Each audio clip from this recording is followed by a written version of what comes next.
23 मार्च का दिन पाकिस्तान की तारीख में सुनहरी हरूफ से लिखा गया है। 1940 में ब्रिटिश इंडिया के मुसलमानों ने अपने मुस्तकबिल का फैसला किया, जिसमें मुसलमानों की अक्सरियत वाले इलाकों पर मुश्तमिल अलहदा वतन के क़याम का मुतालबा शामिल था और बरे सगीर के तमाम मुसलमान अपने अजीम कायद मोहम्मद अली जिन्ना की क़यादत में इकट्ठे थे। 1857 की जंग आज़ादी से लेकर 1940 तक बरे सगीर के अजीम मुसलमानों ने एक नजरिया के लिए बेशुमार कुर्बानियां दी, क्योंकि जंग की नाकामी के बाद चलाक हिंदू तो अंग्रेजों से मिल गया, मगर मुसलमानों के ऊपर हर तरह का जुल्म सितम ढाया गया और वो हर तरह की मुश्किलात का शिकार हुए, मगर अपने अब्दी असूलों को ना छोड़ा। अब वक्त आ गया था कि मुसलमान अपने हकूक के लिए उठ खड़े हों और हिंदुओं और अंग्रेजों को अपनी अहमियत का एहसास दिलाएं। 1930 में खुतबा अलाहाबाद में अजीम मुफक्कर अल्लामा इकबाल ने अलहदा वतन का तस्वुर पेश किया और उसके ठीक 10 साल बाद इस तस्वुर को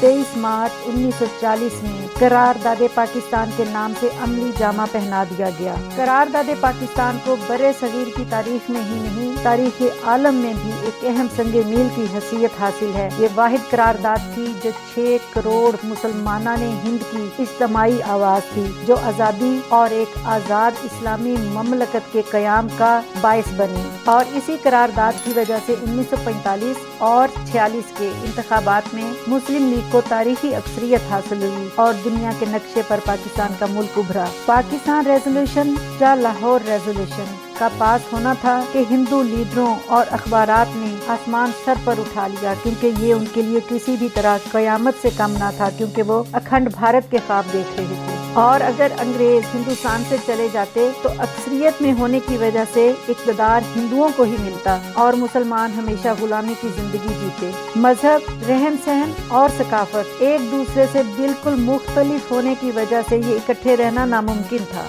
और इसी पसे मंजर में इस करारदाद के जरिए मुसलमानों ने अंग्रेजों और हिंदुओं को अपने अलहदा वजूद का एहसास दिलाया, और यही हमारा 2 कौमी नजरिया है जिस पर पाकिस्तान कायम हुआ। 23 मार्च की करारदाद के बाद मुसलमानों की जिद्दोजहद आज़ादी में तेजी आती गई और 7 साल की मुसलसल कोशिशों से और एक अजीम बेलौस और बेबाक क़यादत से लाखों मुसलमानों की कुर्बानियों के बाद आखिरकार 14 अगस्त को, जो रमजानुल मुबारक की 27वीं तारीख थी, एक आज़ाद इस्लामी ममलकत पाकिस्तान का क़याम अमल में आया। हमारा मुल्क एक अजीम मुल्क है और यही अजीम मुल्क हमारी पहचान, हमारी असास, हमारी इज्जत, हमारी मोहब्बत और हमारा सारा सरमाया है। और अगर हम में से हर शख्स इसके साथ वफादार हो जाए तो दुनिया की कोई ताकत हमारी तरफ बुरी निगाह डालने की भी जुर्रत नहीं कर सकती। हमारे सामने हमारे ब्रदर इस्लामिक मुल्क अफगानिस्तान की मिसाल है, जिन्होंने वतन की आज़ादी के लिए